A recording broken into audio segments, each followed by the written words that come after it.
Well, good morning, everybody, and thank you to Ian, thank you to the University of Leicester and this wonderful facility and that absolutely amazing autumnal view.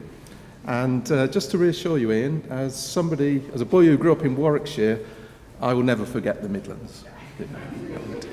But the focus of today is less local and more global. So just to give you a sense of the purpose of today, the main role is really to engage with our research community and help them understand the opportunity. It might not seem like it sometimes, but our calls for proposals and our, if you like, guidance that we give are not intended to be an intelligent test in terms of how you get the money. They're an attempt to steer people towards the place of maximum opportunity. And us reaching out, we've got a series of meetings around the UK at the moment, is all about trying for us to communicate what we think the opportunity is, but equally it's about trying to understand what that means in your own context and to feed back to us on the ambiguities, where things are not clear, and where there are things that we might have missed. So do very much approach today as you talking with us, not us talking at you. So in terms of the day, we're going to go through, I'll cover some high-level stuff around the GCRF, and then my colleagues will go through the detail. I'll just take the opportunity to introduce the GCRF team within Research Councils UK, and our role is very much about coordinating global challenges, and Newton for that matter, across the research councils. And today, there's three of us here. At the different regional events, there'll be different combinations of people, but the core programme will be the same irrespective.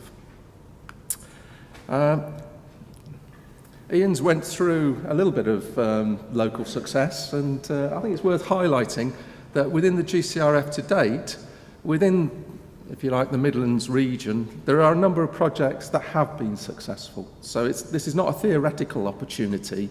We're actually reaching the point now where research is starting to move, teams are being built, projects are starting to move, and partnerships are going from a theoretical to a real activity. So just to give a bit of the backstory today,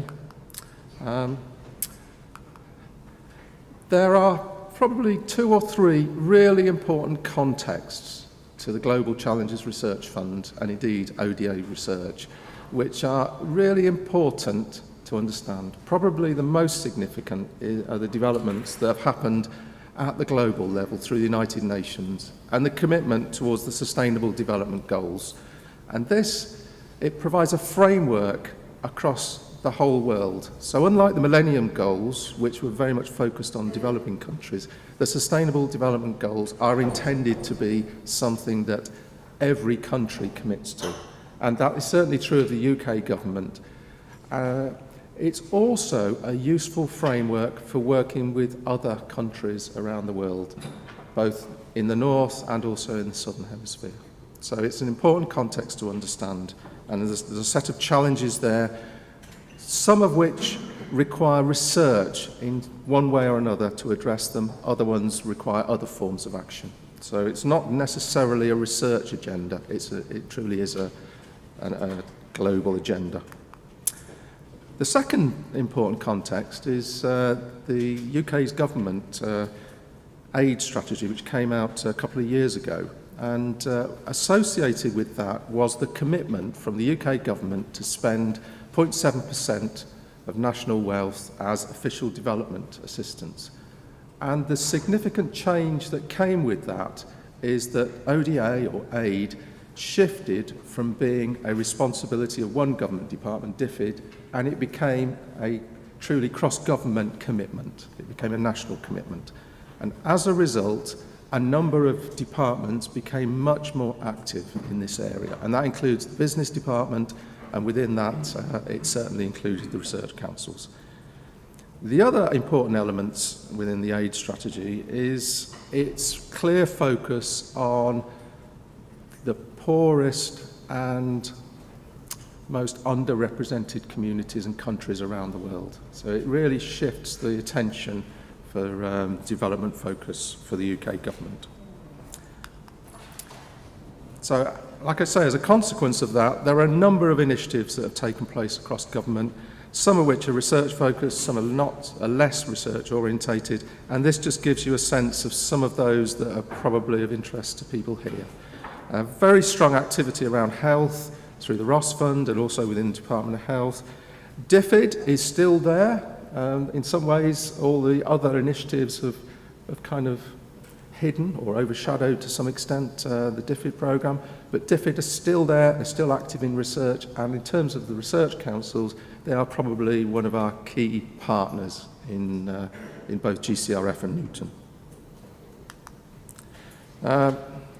Ian mentioned the Newton Fund, which has been around for a while. It was conceived under David Willits when he was a science minister, and it's important to understand Newton Fund in relation to the Global Challenges Research Fund, certainly if you're interested in that area of opportunity. Probably the most significant feature with the Newton Fund is that it is an intergovernmental initiative. So, for example, we've recently, Kenya, for example, has recently joined the Newton partnership. And that requires a commitment between the Kenyan government and the UK government to work together and then to jointly identify the areas they want to work in. So it has that intergovernmental aspect, that country to country. And then each country takes responsibility for its own research and comes together again in partnership. So that partner-to-partner aspect is probably its greatest strength, but as often is the case, its strength is often close to its weakness, because that kind of defines it around that two-way, two-country partnership.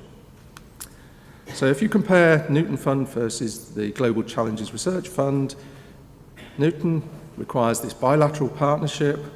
It requires matched funding from the in-country partner.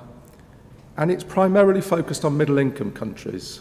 And that's mainly because there is an inevitable resource cost associated with it, and it tends to be the middle-income countries that have the funding to support themselves.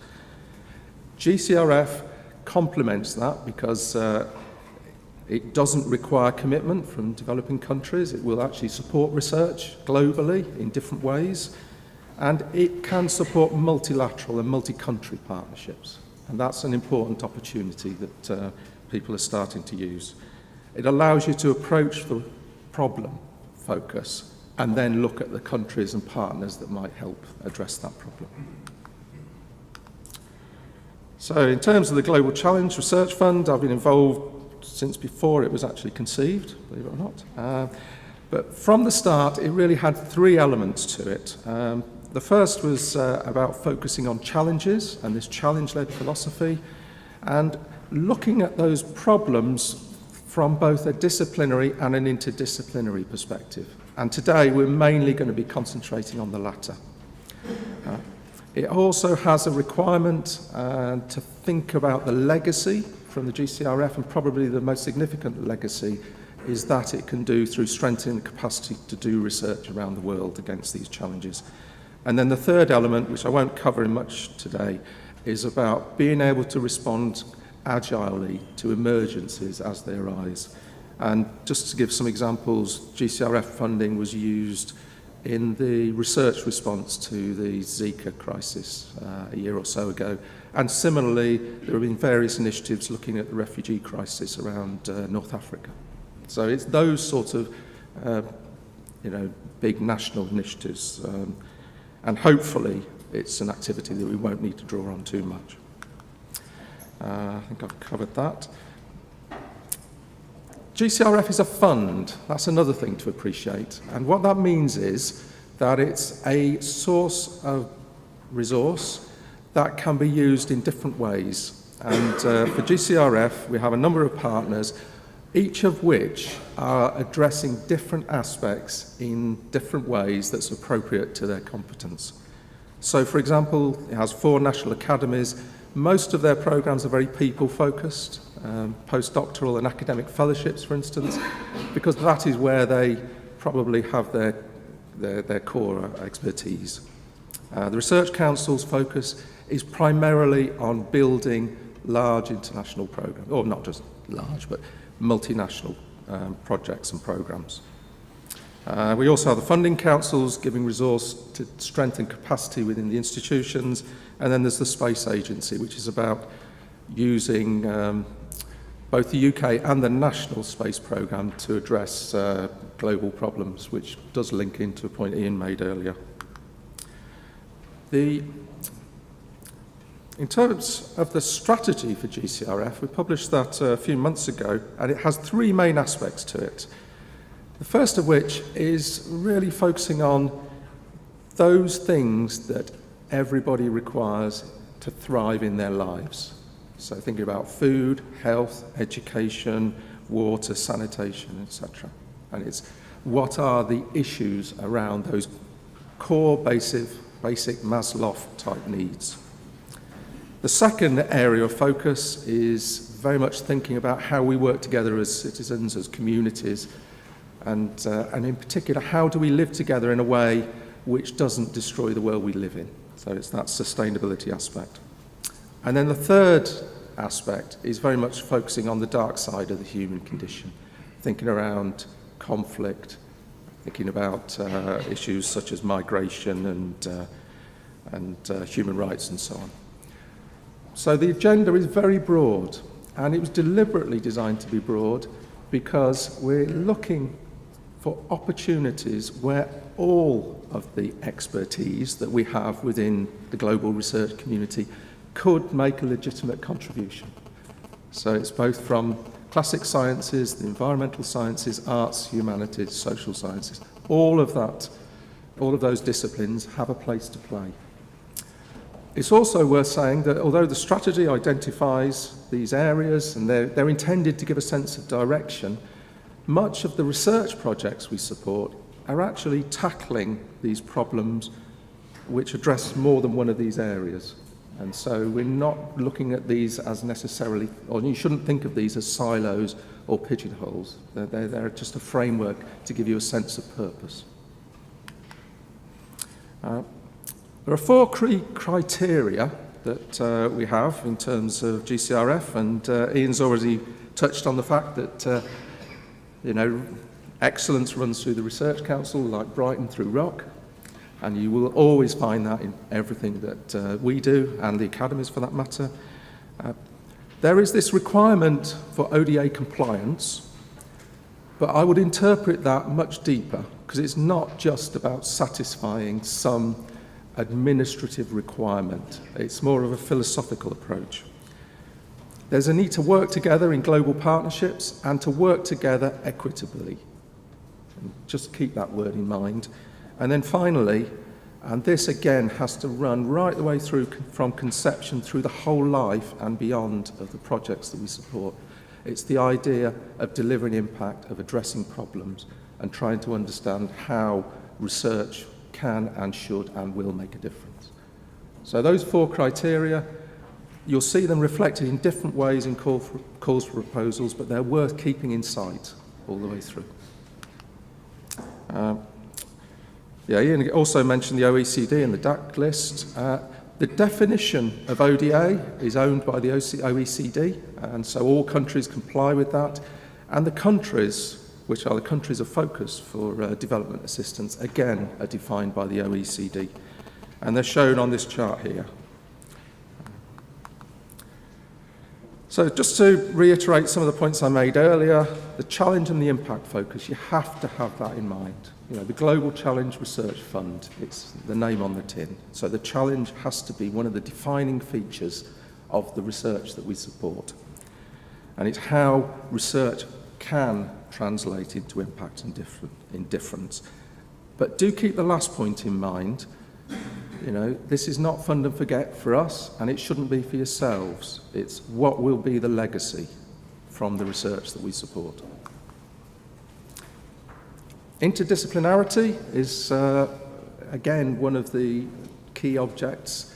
And in fact, it's been one of the challenges that has been given to us as research funders and is part of the driver for some of the changes that are coming along in the Research Council system. In my experience, people always define interdisciplinary within their own frame of reference. So if you're a chemist, you define it interdisciplinary as a chemist. Similarly, if you're a geographer or someone from law, what I'd urge you to do is to try and reach into other people's contexts, particularly in this case, and particularly when you've also got the cultural dimension. So don't just think about what others can do for you, it's how other experts can do something for yourself. Similarly, global partnerships. One of the kind of openings that GCRF has enabled is the fact that we do now support partnerships in a meaningful way. We'll fund research both in the UK system but also around the world. But you need to approach that in an appropriate way, and in particular the idea of equity and equitable partnerships is absolutely critical. And just to give you a sense of the progress we've made so far, you can find this on the Arts UK website, and it shows the distribution of the projects we have at the moment, and you can drill down through particular lenses if you're interested in energy or urban or whatever. What's significant is that we're having research across the whole of the DAC spectrum. People often talk about the Global South, but we also have projects that are focused on developing countries in the Northern Hemisphere. There's been a lot of talk about middle-income countries, but actually I think the country with the most number of projects now is Kenya and South Africa. What's also interesting is that if you look at Africa, which is a particular focus, there's a clear shift towards the Anglophone countries and away from the Francophone countries, for instance. So we can already see patterns of collaboration emerging, which I think are just things to think about for the future. I've mentioned equitable partnerships. Do take this seriously. It is absolutely important. It really is. Just mindful of time. We talk about partnerships between research and scholars, but in order to achieve impact, it often requires partnerships with other organisations. And that can be governmental organisations, can be non-governmental organisations, might be private sector. But again, if you're thinking about how research can make a difference, it is important that those stakeholders who have a role in ensuring impact are involved at the earliest stages. So do think about who could help make a difference in the projects you have. The other thing which is quite significant about the GCRF projects we've had to date is that they are complicated and they have risks and there are issues around organisation. So as a result, we do take things like governance, management and leadership much more seriously than normally. Intercontinental research is not easy. So again, take that thought away. And today our main focus is on the second interdisciplinary call, collective call as we call it, focused on interdisciplinary research hubs. But I thought I'd just give you a quick update on the outcomes from the first call that we did, which was very much about strengthening partnerships. And so we've now funded 37 projects across the breadth of the research councils. So it's all the way from basic sciences, medical sciences, social sciences, humanities, and so on. Really focusing on strengthening capacity building, and that's both capacity to do global challenge research in the UK, but also capacity to do it overseas. And we approached it in a neutral way, so we were very much interested in what the university sector in the UK wanted to present to us. And because of the nature of the competition, there was a high degree of selection within universities. So this very much was the sector putting forward its plans. So we had no expectations in terms of our strategy on where the projects would fall. And that gives you a sense of the distribution. So we have, to some extent, tackled the spectrum. There are some areas that are underrepresented. That was, to some extent, almost inevitable. It's significant that the areas of the strength are those areas where we've had strong history of previous research. So, you know, the Global Health Programme, the MRC have done, for instance, and some of the BBSRC programmes very much gave a good foundation for this call. So that's a useful context. And on your tables, we've got a booklet giving the project summaries. And I'd commend it to you, actually. It was produced for Joe Johnson, but I think it deserves a wider audience. I just want to finish, really, by emphasising a few, not quite philosophical, but points of principle with you. And I'm pretty sure that some of you will be looking at GCRF as the research councils with a badge on. And that's a quite unhelpful way of thinking about things, because it will almost certainly get you into trouble at some stage. What's important is that GCRF and Newton are part of the UK's commitment to official development assistance. So GCRF is part of the aid programme, the UK's aid programme, alongside all the other things that the British government does. And that means that at every level you need to be thinking of it in those terms. So what is this doing to make a difference to developing countries, and how is this contributing towards the UK's aid strategy? And that it comes with requirements, it comes with obligations, it also comes with risks, because as part of the aid programme there are those that will be looking to challenge you in various ways, to misrepresent you maybe. So again, you need to be serious about those sort of risks. There is also a degree of legitimate public scrutiny of that activity. So this year we've had 2 internal audits in the research councils of Newton and GCRF, into the government audit office have reviewed BEIS, their ODA programmes. We've just finished a review by ICAI, which is a parliamentary body that reports to the International Development Commission. And the International Development Committee has announced an inquiry into non-DFID ODA. So there is a lot of scrutiny going on.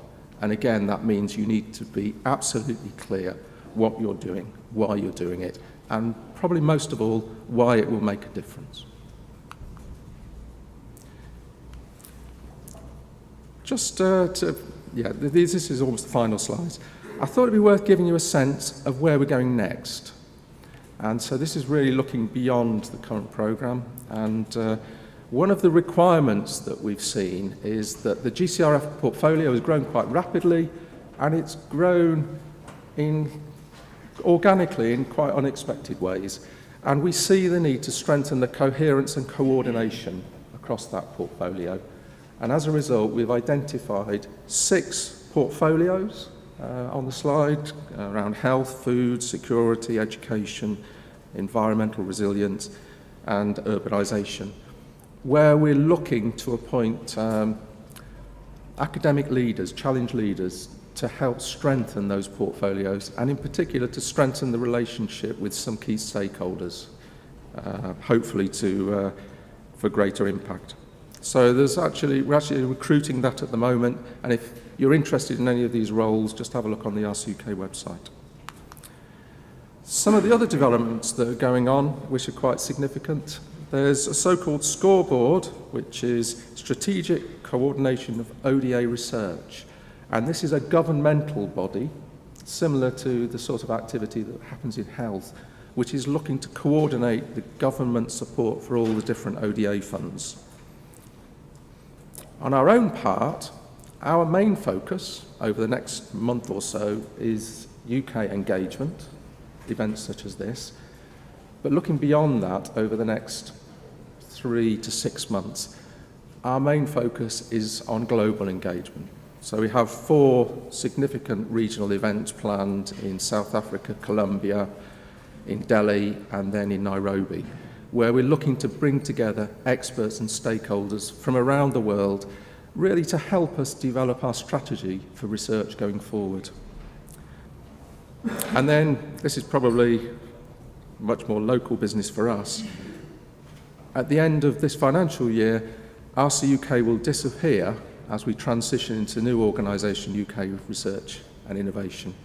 And I just wanted to reassure you that the capability that we've developed centrally to coordinate across the research councils is very much part of that future. So that's me finished, and I've got time for a few questions, if that will be interesting or useful.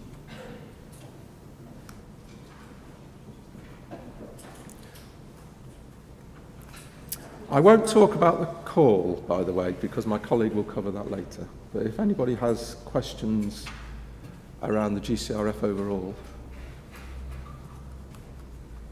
Can I, Ian Forrest from Leicester University, can I ask about the way it works in government, because some of the funds are not yet fully committed and you have to pitch in for new funds every year or years in advance. So what's on the agenda for the Research Council now, you think, in terms of asking government formally for an additional quantum of funding, and maybe you could say a little bit about, are you actually putting a case of support for a proposed programme of work, and therefore we know sort of roughly what something like that might look like 1 or 2 years in advance? Yeah. Comments about that? Mark, if you could repeat the question of the webcast. Okay. So the question is essentially how we bid for funding from government and what the opportunities are looking forward. For the research councils, essentially there has been 2 opportunities so far. So there was right at the outset, which led to the allocation to the core allocation to delivery partners. So that was each research council received its own allocation, as did the academies, UK Space and so on. Then a year later, there was another opportunity to bid for funding to support cross-disciplinary activity. And as a result of that, we received the budget, which supported the projects I talked about earlier, and the core proposals you'll hear about later. In addition, the academies, they received a further allocation to support cross-disciplinary fellowships across their own area of interest. There is probably going to be one more opportunity, but that will almost certainly be after UKRI is created. And one of the developments that I think is quite likely is that the partnership will expand to include Innovate UK. So the extent to which there is a further research council activity is at the moment an open question.